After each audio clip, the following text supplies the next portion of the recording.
In this digital story, I will explore through words and imagery the nature of the New Deal, specifically where it came from and where it went. These directional definitions will highlight the overarching theme that marked the movement. In the wake of World War I, the new era began. This image from the Library of Congress is of a parade welcoming home troops in Minneapolis. Changes in society, business, and technology ushered in this age, which eventually led to the downfall of the American economy. In these images from the textbook, you can see what became of the late 1920s. Before all that, the economy boomed through most of the 20s, and materialism became a way of life.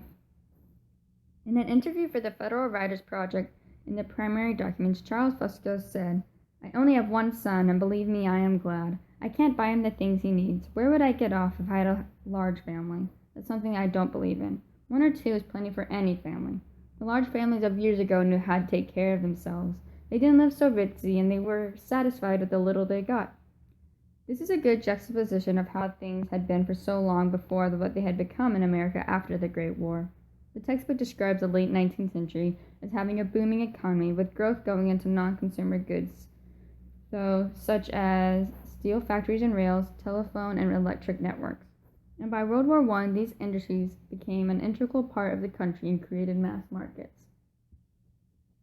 With this age of materialism came methods and facets that go hand in hand with that state of society. People bought things on installment plans and used credit, and then the stock market crashed in 1929. As Professor Nancy Young said in Poverty in the 30s, the crash resulted because Americans had overextended themselves through the purchase of stock in the 1920s, purchasing stock in companies valued way far and above the actual worth of the company.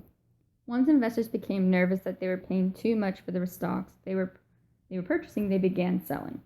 She talks about how these values skyrocketed, and the whole situation is made worse by the fact that people are using credit to buy these stocks. So even if the stocks dip down, the purchaser is still responsible. And the result of all this? The stock market crashed, and it was the speculative bubble of the 1920s, or rather the popping of that bubble, that was the initial catalyst for the Depression. The stock market crash didn't lead to the Depression. It did hurt the economy, but Professor Young made the good point that a healthy economy would have pulled through this setback. America didn't have a healthy economy, despite what the surface showed. The 30s became synonymous with poverty as well as welfare. You can see in this U.S. Bureau of Labor Statistics chart, the unemployment rate increased dramatically into the 30s. If you look at the income, expenditures, and debt document, and look at the national income and income paid out from 29 to 39, you'll see the turmoil in America. The income paid out, salaries, wages, etc., for individuals in 1929 was $80,000, out of about $83,000 national income. From 29 to 32, there's a fairly steady decline in both figures. By 1932, the national income had more than a 50% decrease from 29, and income paid out had also decreased. This paints a picture of a country without consumption or any other force to keep the economy turning, as well as one where debt is still growing. The amount of people and services was too much for the broken economy. These same figures showed that by 33, things began increasing again, and did so fairly steadily up to 1939. This is a sign of the effects of the New Deal once it got rolling. People were mad when the Great Depression hit. Many saw it as a product of capitalism, Wall Street materialism, even the agricultural methods, which led to the Dust Bowl, as shown in this picture from the Library of Congress, exasperated the effects of the economic decline. Farms and work sites were abandoned, houses in disrepair, dust storms ravaged the agricultural centers of the nation, and poverty grew. People got even madder. When Franklin Roosevelt stepped in as president on a Democratic ticket, there wasn't much choice of where he or Congress could go. From the Federal Writers Program, you can see that while Roosevelt held on to his hero image, as Professor Young called it, the New Deal program's administration weren't on par with his presidency. The people were more unhappy with the fact that it didn't fight capitalism enough. It wasn't left-leaning enough, and this really marked the first form of the New Deal, which is why in the second New Deal, FDR and Congress leaned even further left. Farmer Alice Fairweather said, "I think we got a great president way up there in Washington now. He really seems to care about the real poor folks like us, and if he could just do like he wants to, he would help us all more.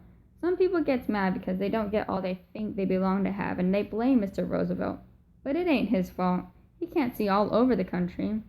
Ed likes him too, though he never did think he got enough on relief, but he didn't blame Mr. Roosevelt for that. All this history and debate augments the true nature of the New Deal. It was a slow move further left politically, towards reform, in an attempt to appease the public and save the economy. As Professor Nancy Young said in her podcast, the New Dealers started with banking, business, agriculture, and relief legislation. This meant the creation of the bank holiday in the FDIC, the National Recovery Administration, Tennessee Valley Authority, Domestic Allotment Act, and relief and employment welfare programs. Some of their early ideas really clashed with the liberals, such as the reduction of the federal government payroll and veterans' pensions.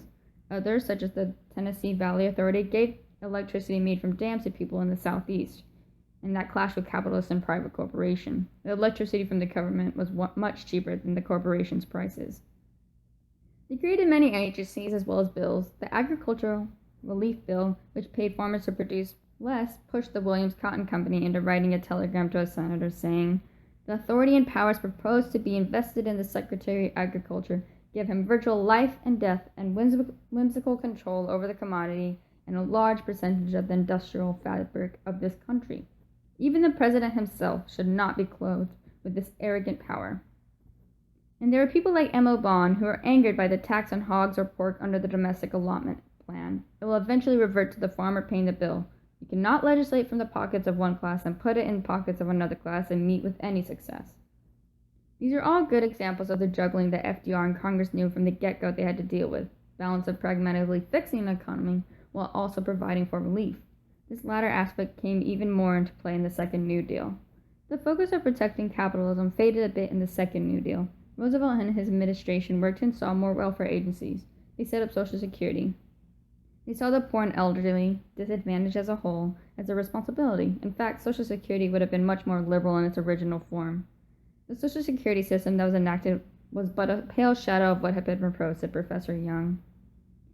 The architects of Social Security had wanted a cradle-to-grave system with national health insurance and all manners of welfare state intervention through the course of one's life. This didn't happen. Conservatism was never shed, but more welfare actions occurred throughout the New Deal. The New Deal began as an effort to preserve the American way of life. Many people were hurt by the Depression, but capitalism was still very much a part of the country. Still, the New Deal moved closer to the welfare states of Western Europe. It grew more left of center and created an increase in the economy.